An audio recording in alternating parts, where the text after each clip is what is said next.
Ladies and gentlemen, I agree to all of you and would like to remedy one injustice right away. This panel discussion is called David on the Dnipro. I consider it as a rightful respect to Ukraine and to everything our people are doing.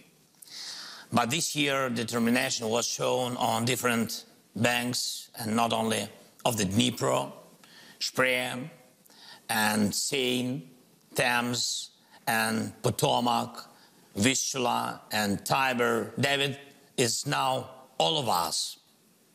He is a whole free world. David is everyone who left that there is no alternative but to defeat Goliath, who came to destroy our life.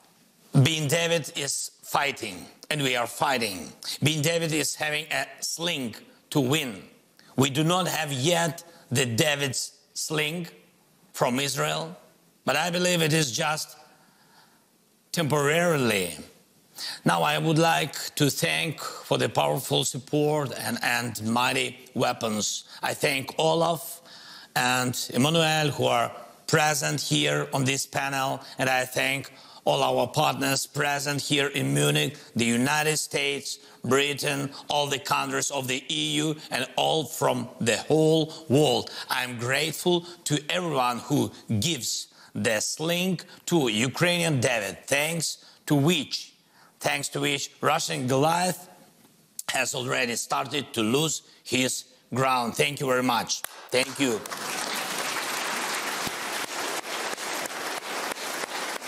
Thank you very much. We saw it last year, and he will definitely fall already this year. We can make it, all of us together, just as David did.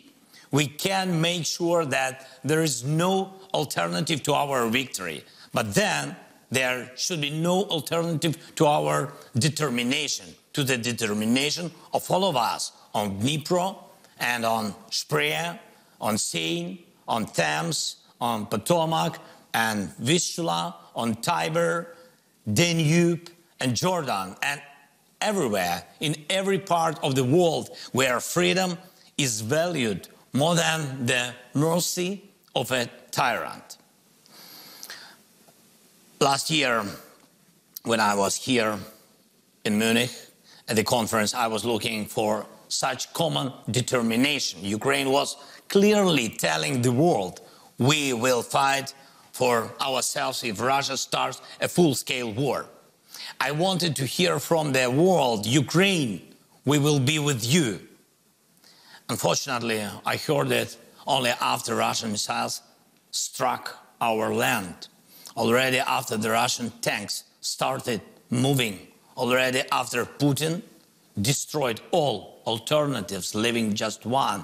Who will win, he or us? In fact, you have already responded with the name of this conference's panel discussion. Goliath has no chances. But unfortunately, he has a potential. Unfortunately, he tries to buy additional time for his aggression, trading with the world. Unfortunately, he can still destroy many lives, many.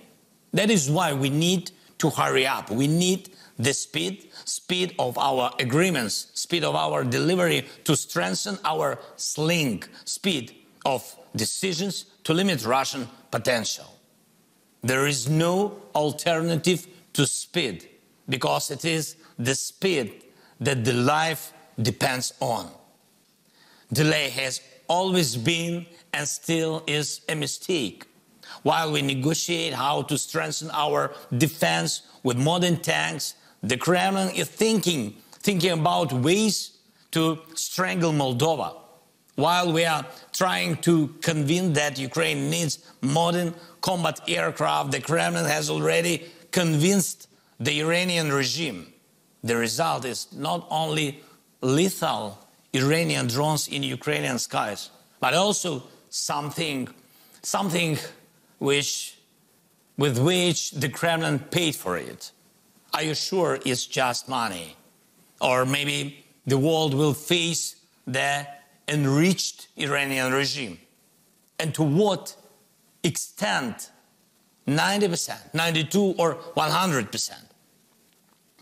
And I'm sure none of us wants to let the region of Middle East and the Gulf to taste it, while we spend weeks to agree on new sanctions against Russia. The terrorist state is looking for ways to adapt to the restrictions already in place through parallel imports, shadow fleet of tankers and the like. Where shall we see the impact of this illegal profit of Russia? In the efforts to corrupt your political systems and international institutions, in attempts to destabilize your social life, and in disinformation campaigns against your people, in escalation in those regions that are sensitive to you. What awaits, for example, Libya, Mali, or Central African Republic while Moscow had the power? What awaits Syria? Nothing good, just like many other nations. So you will have no rest as well. So it's not just about Ukraine. The point is that Goliath must lose. And there is no alternative to this, because the Kremlin can break the security and peace of all who are now represented here in Munich. Delayed decisions of the world are a resource. Putin's dictatorship lives on. It's been that way for years. The longer the talks about the enlargement of the European Union dragged on, the more destructiveness the Kremlin brought to the then gray zone between the European Union and Russia. The louder it was said that it was necessary to wait before Ukraine was allowed to enter NATO's open door, the more aggressive Russian policy became. The longer the silence on Crimea, on the global agenda lasted, the more vigorous Russian revanchism became. And the more the world argued over what sanctions and when to impose against Russia, the more shameless the Kremlin's ambitions became. The longer we in Ukraine, in Europe, in the world had no unity, the more illusions Russia had. Now all this is being corrected.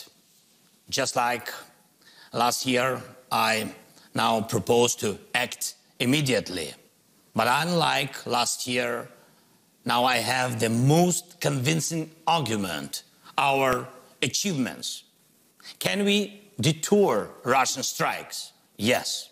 Can we protect our cities from Russian missiles? Definitely. Can we liberate our land?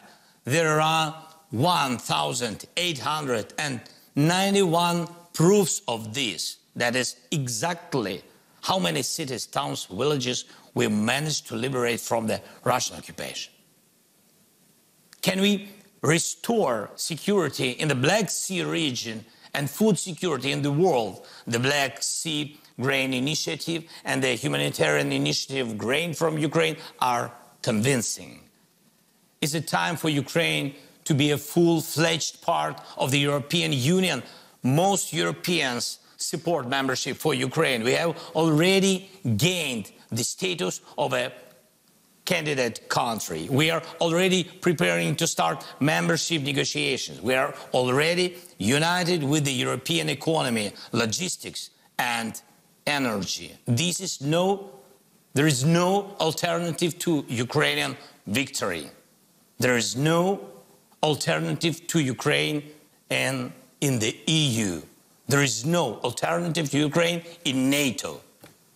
There is no alternative to our unity. Hence, there is no and should not be any alternative to completely get rid of Russian aggression, to liberate the land, to liberate people, because every city, town and village that remains under occupation means people staying in captivity. May people be the subject of compromise. No. We have to liberate Ukraine and Europe, because when the Russian weapon shoot at us, it is already pointed at our neighbors. May Europe be the subject of compromise? No. We have to liberate from Russia's aggressive potential every international institution and every sphere of the world economy, because only then there will be a chance for freedom to pass through our border further to the east. May freedom be the subject of compromise? No. And it's a rock-solid no. I'm confident that we can gain victory not only over Putin, but also over Putins.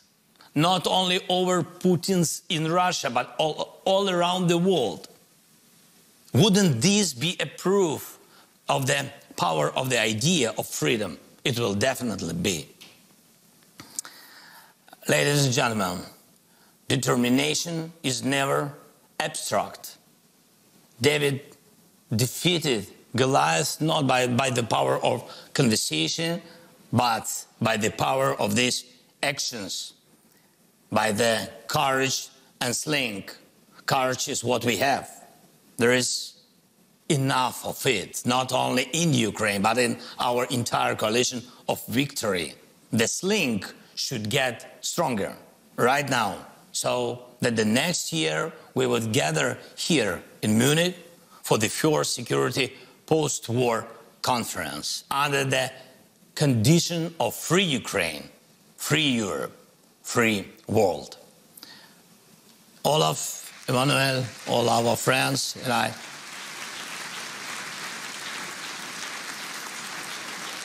Olaf, Emmanuel, yeah, all our friends, I think you've got me right. I thank you. Thank you very much for your attention. You, Davids of the free world, we united Davids shall prevail over Putins scattered all over the world. Glory to everyone who is now on the battlefield. Slava Ukraini!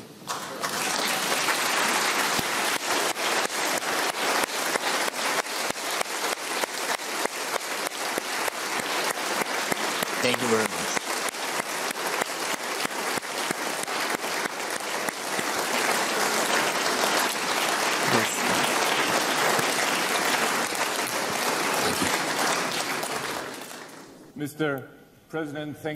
Пане президенте, дуже дякую за ці слова ваші. Колись я запитував вас якийсь час тому, чи ви будете брати участь у безпековій конференції. І ви говорили, що ви прибудете особисто, коли війна закінчиться. І запропонували наступного року зустрітися у Мюнхені. Сподіваюся, так і станеться. But on the same question, if I may, Mr. President, President Putin clearly counts on the fatigue of the international community of your country, of decrease in resilience. І сподівається, що це призведе до зменшення підтримки вашій країні, вашого спротиву. Do you share his view? Чи ви поділяєте таку точку зору? Ви знаєте, я в принципі не поділяю точки зору президента Путіна. Я розумію ризики. Я впевнений, що вони дійсно є великі ризики. Він розраховує на те, щоб була уповільнена, перш за все уповільнена допомога, підтримка. І тут я говорю не тільки про зброю. Ми говоримо про підтримку, ми говоримо про фінансову підтримку, ми говоримо про політичну підтримку на всіх майданчиках, включаючи Організацію Об'єднаних Націй на різних майданчиках, політичну підтримку на африканському континенті і розділення те, чого він хоче, об'єднання світу навколо підтримки України. Об'єднання, перш за все, Європейського Союзу. Він працює з цим, його дипломати, вони постійно працюють. Тобто це і є працювати над тим, щоб ми не були такими зміцненими, як нам вдалося цього року. І тоді, якщо ти не є цілий організм, ти будеш втомлюватись, тому що є питання, є багато різних питань і є виклики енергетичні, інфляційні тощо.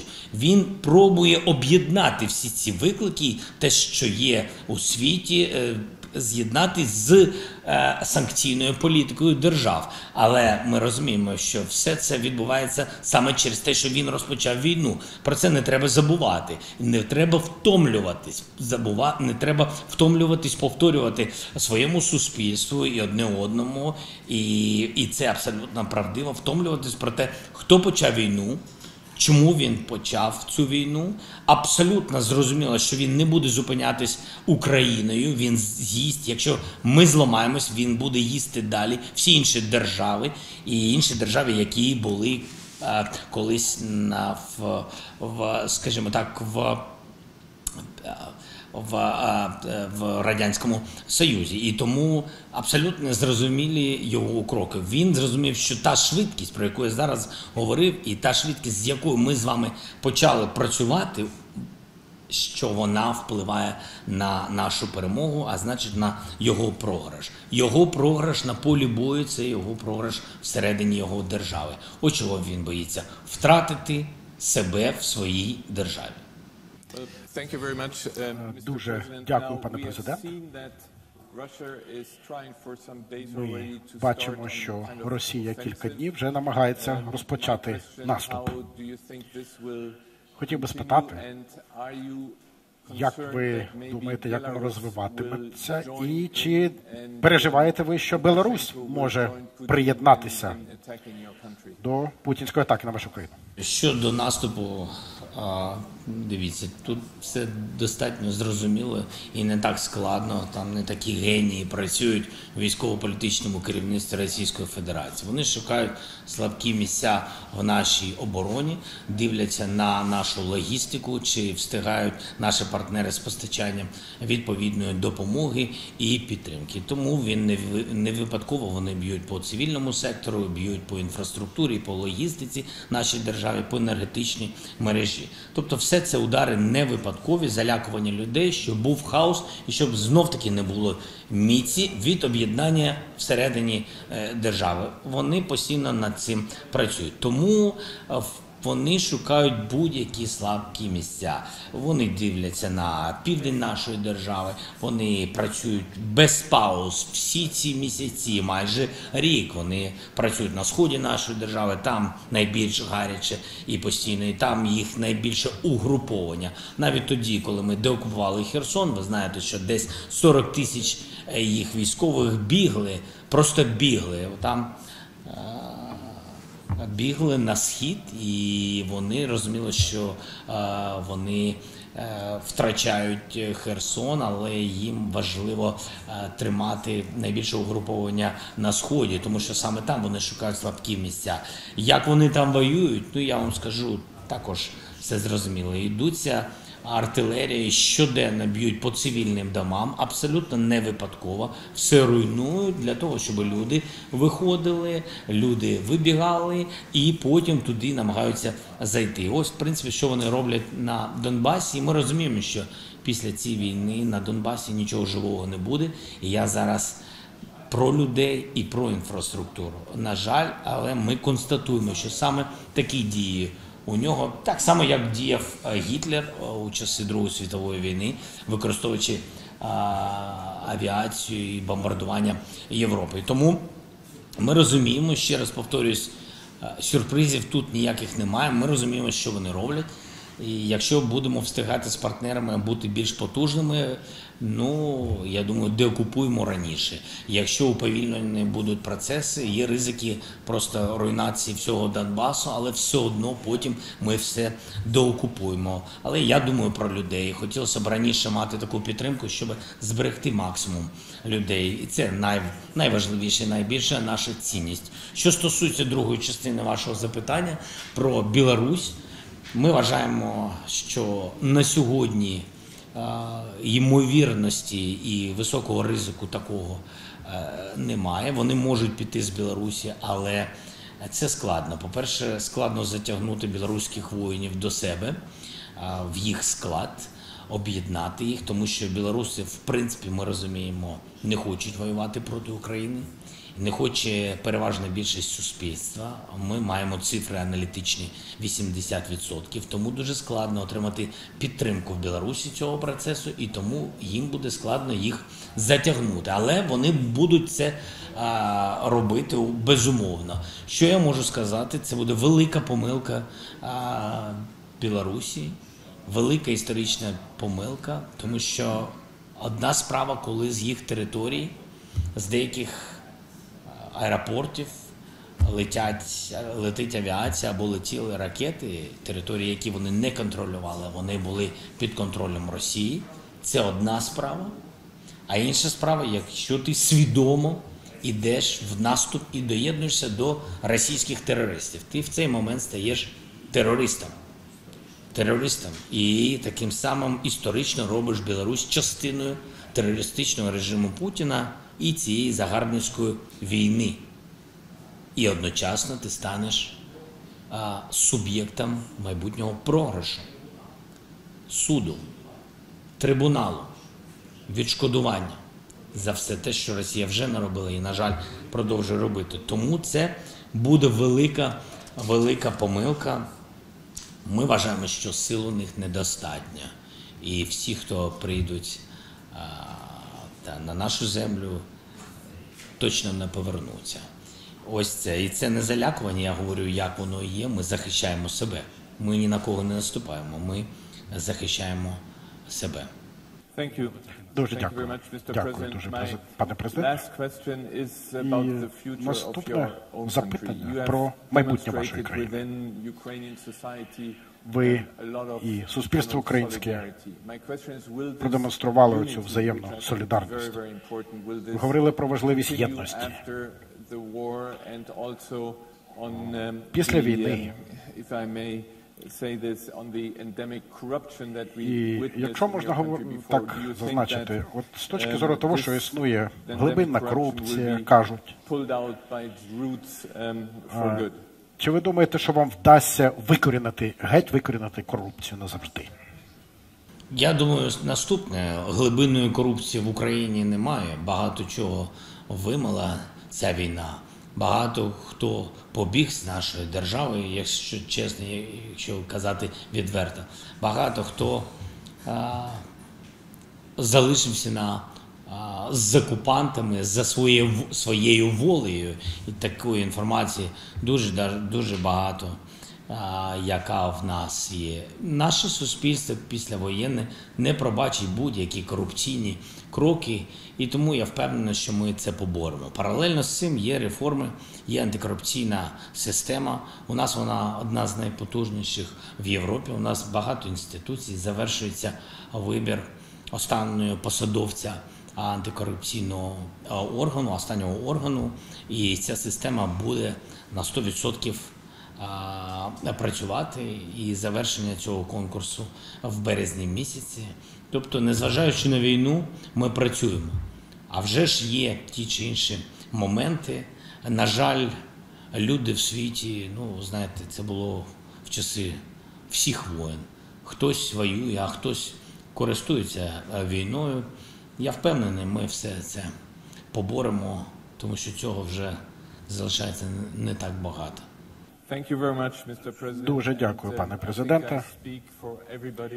Думаю, що висловлю загальну думку, подякувавши вас за ваш виступ сьогодні. Бажаємо вам, вашому народу, усього найкращого. Ми зробимо все можливе на Мюнхенській безпековій конференції, аби забезпечити підтримку вашої справедливої боротьби. Дякую, що були із нами. Всього найкращого, пане президенте. Дякую. Thank you so much. Thank you, everybody. Good luck and peace. Thank you for support.